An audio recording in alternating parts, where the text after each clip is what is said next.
Azad Samaj party से Chandrashekhar Ravan Nagina Lok Sabha seat से चुनाव जीतकर पहली बार संसद पहुंचे हैं, जिसके बाद उनके तेवर पक्ष और विपक्ष के लिए और तलख हो गए हैं। इसी बीच चंद्रशेखर ने अपने एक बयान से देश की राजनीति को गरमा दिया। उन्होंने कहा कि हम भेड़ नहीं हैं जो किसी के भी पीछे पीछे चले। उन्होंने एक इंटरव्यू में ये बात कही। दरअसल एक इंटरव्यू में कहा, हम भेड़ नहीं हैं जो किसी के भी पीछे पीछे चलेंगे। हम अपने लाखों लोगों की उम्मीद हैं और इसलिए स्वतंत्र खड़े रहेंगे। उन्होंने आगे कहा, जब मैं पहली बार संसद गया तो मैं खाली बेंच पर अकेला बैठा था। मैं नया था, मुझे नहीं पता था। मुझे लगा कि विपक्ष में मेरे दोस्त मुझे अपने साथ बैठने के लिए कहेंगे। मुझे लगा कि वे कहेंगे कि हम दोनों भाजपा के खिलाफ लड़ रहे हैं और हमें साथ मिलकर काम करना चाहिए।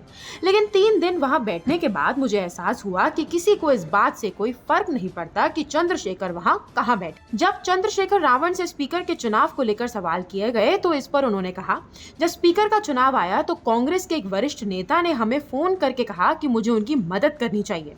इस पर मैंने उन्हें सहमति जताई, लेकिन उन्होंने डिवीजन का प्रस्ताव ही नहीं रखा। जब ऐसा नहीं हुआ तो मामला वहीं खत्म हो गया। नेता अपने रास्ते चले गए और मैं अपने रास्ते चला गया। उन्होंने आगे कहा कि मैं ना तो दक्षिणपंथी रहूंगा और ना ही वामपंथी। मैं बहुजन हूं और अपने एजेंडे के साथ अकेला खड़ा रहूंगा। यही वजह है कि मैंने विपक्ष के साथ वॉकआउट नहीं किया। हम भेड़ नहीं हैं जो किसी के भी पीछे चल लें। हमें अपने लाखों लोगों की उम्मीद है। हम अपने समाज के नेता हैं। अगर हम दूसरों को कहते और सुनते रहेंगे तो इससे हमारे लोगों के स्वाभिमान को ठेस पहुंचेगी। वहीं चंद्रशेखर रावण से गठबंधन के साथ चुनाव नहीं लड़ने पर सवाल पूछा गया तो उन्होंने इस सवाल के जवाब में कहा, वह राज्य में कांग्रेस और समाजवादी पार्टी के साथ गठबंधन चाहते थे, लेकिन दोनों में से कोई भी उन्हें नगीना देने के लिए तैयार नहीं हुआ। मुझे लगता है कि वे वंचितों के बीच एक स्वतंत्र आवाज नहीं चाहते। वे चाहते हैं कि जो भी आगे आए वह उनके साथ या उनके अधीन खड़ा हो, जिससे वह उसका इस्तेमाल कर सके और उसे आगे बढ़ने ना दे।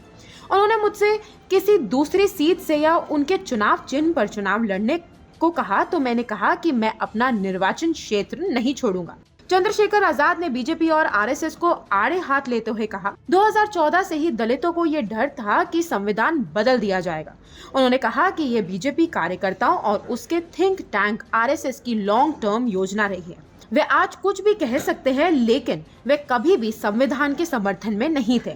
इसकी शुरुआत 2014 से हुई और 2024 इसका चरम है। इसलिए अगर बीजेपी अयोध्या हार जाती है और प्रधानमंत्री इतने कम अंतर से जीतते हैं तो ये दर्शाता है कि सांप्रदायिक राजनीति के आधार पर यूपी में चुनाव जीतना अब आसान नहीं है।